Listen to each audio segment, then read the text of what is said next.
Deepest, bluest, my hat has a shark bite.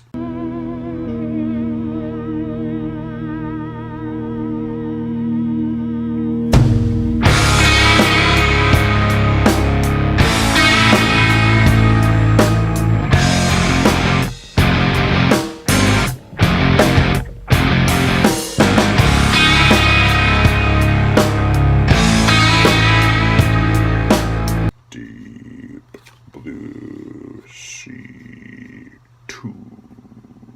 Was it worth the 19-year wait? Let us find out. The plot. Dr. Misty Calhoun, a shark conservationist, is asked to accompany a couple other scientists to head off to a research lab in the middle of the ocean.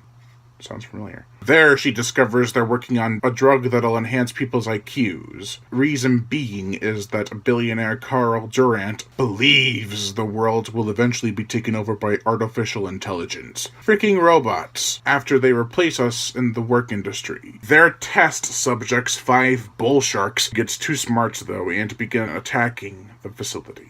Wow, this is sounding really familiar. Now, death after gruesome death will occur, and our remaining survivors must find a way to reach topside and call for help. However, Bella, the shark leader, has a few surprises in store of her very own. This wasn't nearly as bad as I thought it'd be. Despite the low budget and near identical story to the first film, it still manages to have a charm to it that works in its favor. Not to say there are not problems with this movie. I think I'll go into the cons first. I will start off by comparing this sequel to its predecessor. It's a major downgrade. We get shots of people walking through the same halls just with different lighting. The suspense and intensity of trying to reach the surface is a bit too easy in this installment than the first movie. The motivations are not as strong, and the motion picture soundtrack is nowhere near as superb as the first film.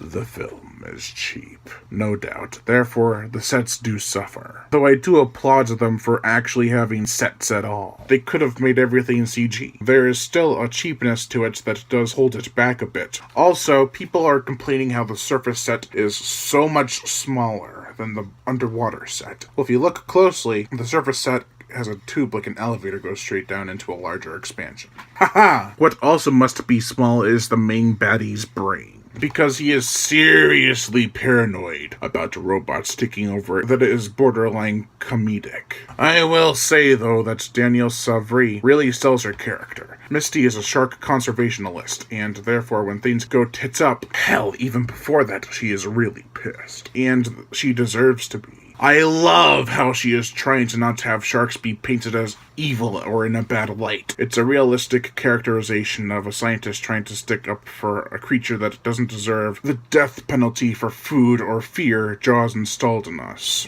The rest of the characters are not terrible either. Everyone is memorable and recognizable. The cast isn't bloated, I should say.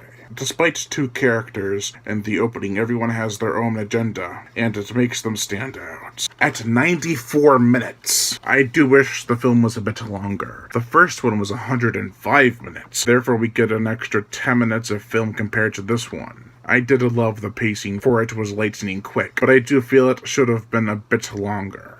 The gore, the effects, there's some great kills in this movie, including a head bitten off, a man removed of all his limbs, it's very symbolic of what he was doing, a couple gory dead bodies, and a bloody bite that is definitely the money shot. If the gore isn't enough to satisfy, then maybe the effects will win you over. The CGI on the sharks is actually not too bad. Their tails could have moved a bit more, but a lot of the shots are realistic enough. In fact, if you compare it to the original, the effects are kind of better. Not exactly 100%, but still. Our base for this film doesn't look half bad when you get underwater shots. The top side is still wicked small, and it kind of throws you off if you're not looking carefully. A mixed bag is what the special effects are in, leaning more towards good than bad, especially when compared to a lot of other stuff on sci-fi.